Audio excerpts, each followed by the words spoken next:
Assalamu alaikum students and welcome to all the students in the Right Way Academy class 10th biology chapter number 14, that is the reproduction, and the topic of our today's lecture is about the pollination.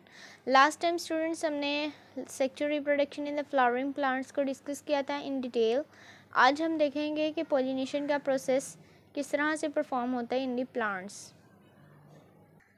तो students आज हम देखेंगे कि pollination का process क्या है, इसकी types के बारे में. एक हमारे पास टर्म है पार्थिनोकार्पी, ये क्या होती है इसको देखेंगे और एग्जांपल्स देखेंगे कि पोलिनेशन के प्रोसेस में प्लांट्स की कौन कौन सी एग्जांपल जो हैं वो फेमस हैं या उनमें जो है वो पोलिनेशन का प्रोसेस हो रहा होता है.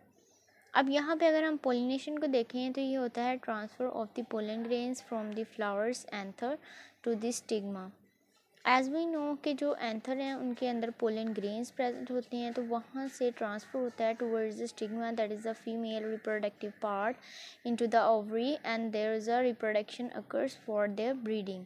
So the pollination process is essential for the reproduction in the plants that are flowering plants. Next हमारे पास इसकी टू टाइप्स आ जाती हैं.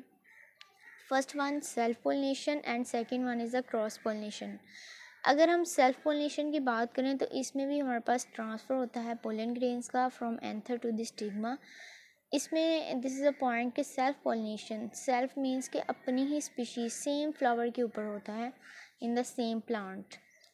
और इसमें हमारे पास नेक्स्ट टाइप्स आ जाती हैं क्रॉस पोलिनेशन. तो स्टूडेंट्स क्रॉस पोलिनेशन में पोलन ग्रेन्स जो हैं वो ट्रांसफ़र होते हैं from the anther to the stigma. इसमें हमारे पास डिफरेंट प्लांट पे आ जाता है. लाइक अगर हम बात करें स्टूडेंट्स कि हमारे पास ये एक प्लांट है, जैसा कि यहाँ पे एक प्लांट है हमारे पास, तो इसका एक फ्लावर है, इसका यहाँ पे एक फ्लावर है. तो अगर पोलन ग्रेन इस फ्लावर से इस फ्लावर पे आएंगे तो ये हमारे पास सेल्फ होगा. इसी तरह अगर हमारे पास ये एक प्लांट है और ये हमारे पास प्लांट 1 है, ये हमारे पास प्लांट 2 है. अगर तो पोलन ग्रेन अपने ही प्लांट के सेम फ्लावर के ऊपर ट्रांसफ़र हो रहे हैं, यानी कि जो पोलन ग्रेन्स हैं, तो वो हमारे पास सेल्फ होगी. अगर इस प्लांट के ऊपर पोलन ग्रेन्स ट्रांसफ़र हो रहे हैं तो उसे हम क्रॉस पोलिनेशन कहेंगे, यानी कि क्रॉस, इसको हम कहते हैं क्रॉस पोलिनेशन. तो ये हमारे पास सेल्फ पोलिनेशन और क्रॉस पोलिनेशन में डिफरेंस था. है तो दोनों पोलिनेशन के प्रोसेस, बट सेल्फ और क्रॉस में यहाँ पे डिफरेंस है. नेक्स्ट स्टूडेंट्स हमारे पास इनकी अडॉप्टेशंस आ जाती हैं कि इंसेक्ट्स कौन सी ऐसी अडॉप्टेशंस हैं जो अडॉप्ट करते हैं और पोलिनेशन के प्रोसेस को परफॉर्म करते हैं. यहाँ पे हमारे पास इंसेक्ट पोलिनेटेड फ्लावर्स हैं और विंड पोलिनेटेड फ्लावर्स हैं. उनकी हम अडॉप्टेशंस को देखेंगे और उनके फीचर्स को मद्देनज़र रखते हुए उनकी अडॉप्टेशंस देखेंगे.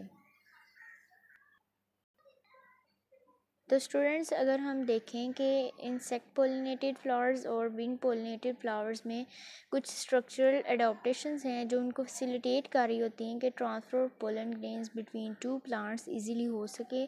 तो उसके लिए इनके अंदर कुछ अडॉप्टेशंस हैं, साइज़ के लिहाज से, कलर के लिहाज से डिफरेंट ये फीचर्स हैं जिनकी बेस पर इनकी अडॉप्टेशंस हैं इन फ्लावर्स के अंदर. तो फर्स्ट ऑफ़ ऑल अगर हम इंसेक्ट पोलिनेटेड फ्लावर्स में और विंड पोलिनेटर में फ्लावर्स में देखें कि साइज़ का क्या डिफरेंस है. जो इंसेक्ट पोलिनेशन है, उन पोलिनेटर फ्लावर्स हैं, उनके अंदर जनरली लार्ज साइज़ होता है और जो विंड पोलिनेटेड है उनका स्मॉल साइज़ होता है. इसी तरह अगर हम सेकेंड फीचर की बात करें तो इसमें हमारे पास कलर आ जाता है. इसमें जो इंसेक्ट पोलिनेटेड फ्लावर्स हैं उनकी पेटल्स ब्राइटली कलर्ड होती हैं और जो विंड पोलिनेटर हैं उनकी ग्रीन और डल इन कलर होती हैं. नेक्स्ट हमारे पास थर्ड फैक्टर है नेक्टर. नेक्टर एक ऐसा फ्लूइड है जो कि ग्लूकोज रिच होता है. इसके अंदर शुगर जो है वो रिचली अमाउंट में प्रेजेंट होती है, जिसको इकट्ठा करने के लिए जो इंसेक्ट्स हैं वो फ्लावर्स के ऊपर आते हैं और नेक्टर को इकट्ठा करते हैं. अब यहाँ पे अगर हम इंसेक्ट पोलिनेटेड फ्लावर्स की बात करें तो ये प्रोड्यूस्ड करते हैं नेक्टर को, और जो विंड पोलिनेटेड हैं वो प्रोड्यूस्ड नहीं करते नेक्टर को. Next floral arrangement. Floral arrangement अगर हम इंसेक्ट पोलिनेटेड फ्लावर्स की देखें तो इनमें जो फ्लावर फेस होता है वो अपवर्ड होता है. इसी तरह विंड पोलिनेटेड फ्लावर्स को देखें तो उनका जो फ्लावर्स होते हैं वो hang down for easy shaking, hang down नीचे की तरह नीचे को लटके होते हैं, ठीक है। नेक्स्ट हमारे पास स्टेटमेंट स्टेमन्स एंड स्टिग्मास आ जाते हैं फीचर्स में। तो अगर हम इंसेक्ट पोलिनेटेड फ्लावर्स की बात करें तो इनकी enclosed inside ring of the petals होते हैं, और विंड पोलिनेटेड फ्लावर्स में जो है hang out of the ring of the petals, ये पेटल से बाहर की तरफ जो है वो लटके होते हैं। नेक्स्ट हमारे पास पोलन ग्रेन्स आ जाते हैं। पोलन ग्रेन्स की बात करें तो इंसेक्ट पोलिनेटेड फ्लावर्स में हमारे पास स्मॉल नंबर प्रोड्यूस्ड हो रहा होता है और उनके हैवी और स्टिकी होते हैं। और अगर हम विंड पोलिनेटेड फ्लावर्स की बात करें उनमें पोलन ग्रेन्स जो हैं वो लार्ज इन नंबर प्रोड्यूस्ड होते हैं और light with the smooth surface, उनकी सरफेस जो होती है वो स्मूथ होती है। नेक्स्ट हमारे पास लास्ट फीचर्स हैं स्टिग्मा। अब स्टिग्मा की बात करें तो जो इंसेक्ट पोलिनेटेड फ्लावर्स हैं उनकी पिन हेड शेप होती है विद नो ब्रांचेस, और जो विंड पोलिनेटेड फ्लावर्स हैं उनकी फीदरी ब्रांचेस होती हैं फॉर कैचिंग द पोलन्स। इस तरह से स्टूडेंट्स के अगर हम जो इंसेक्ट पोलिनेटेड हैं ये हम डायग्राम में देखें, जो इंसेक्ट पोलिनेटेड के स्टिग्मास होते हैं वो इस तरह पॉइंटेड होते हैं, इस तरह से उनकी जो है वो पिन हेड शेप होती है। और अगर हम फीदरी की बात करें तो यहाँ पे उनके जो है वो फीदर होते हैं इस तरह से ब्रांच लाइक, ताकि वो पोलन ग्रेन्स को अटैच कर सकें। तो नेक्स्ट स्टूडेंट्स हमारे पास एक टर्म आती है पार्थिनोकार्पी, और कुछ एग्जांपल्स हैं उनको डिस्कस करेंगे।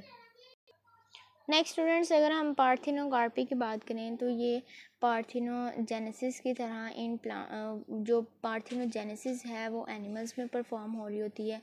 ये दोनों एक ऐसे प्रोसेस हैं जो प्लांट्स और एनिमल्स में परफॉर्म होते हैं। इनमें फर्टिलाइजेशन नहीं होती, कि जो एनिमल्स हैं उनमें एम्ब्रियो की डेवलपमेंट होती है विदाउट फर्टिलाइजेशन, एक न्यू इंडिविजुअल जो है वो प्रोड्यूस्ड होता है। इसी तरह ये प्लांट्स में होती है इन प्लांट्स, और इसमें हमारे पास सीड्स की फॉर्मेशन होती है, यानी कि डेवलपमेंट होती है into the new plant without fertilisation.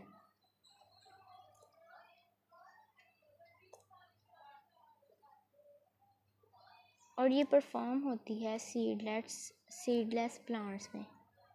इसमें हमारे पास बनानास आ जाते हैं और ग्रेप्स लाइक प्लांट्स आ जाते हैं, एट्सेट्रा। नेक्स्ट स्टूडेंट्स हम देखें कि कौन सी ऐसी एग्जांपल्स हैं जो इंसेक्ट पोलिनेटेड फ्लावर्स में पाई जाती हैं और विंड पोलिनेटेड फ्लावर्स में पाई जाती हैं। नेक्स्ट स्टूडेंट्स अगर हम इंसेक्ट पोलिनेटेड फ्लावर्स की बात करें तो इनमें हमारे पास आ जाते हैं बटरकप,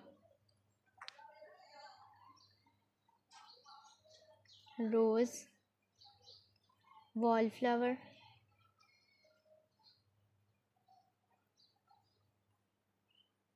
और इसी तरह हमारे पास सनफ्लावर भी इसी में इंक्लूड होते हैं, एट्सेट्रा।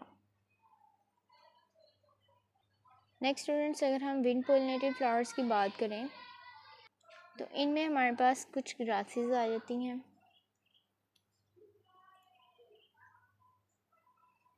हेज़ल प्लांट आ जाते हैं और विलो, और इसी तरह हमारे पास कॉर्न इनमें आ जाती है, एट्सेट्रा। ये ऐसे प्लांट्स हैं जिनमें हमारे पास एडोप्टेशंस होती हैं कि वो अपने पोलन्स को किस तरह से कैप्चर करते हैं, स्ट्रक्चरल एडोप्टेशंस होती हैं। तो ये हमारे पास 2 डिफरेंट कैटेगरीज थी इन द पोलिनेटेड फ्लावर्स जिनको हमने डिस्कस किया, और मेन पोलिनेशन को डिस्कस किया कि ये कैसा प्रोसेस है, इसमें किस तरह से पोलन ग्रेन्स जो हैं वो ट्रांसफ़र होते हैं, और उसकी टाइप्स को डिस्कस किया। और हमारे पास एक टर्म थी पार्थिनोकार्पी, उसको हमने डिस्कस किया। Okay students, and thank you, अल्लाह हाफिज़।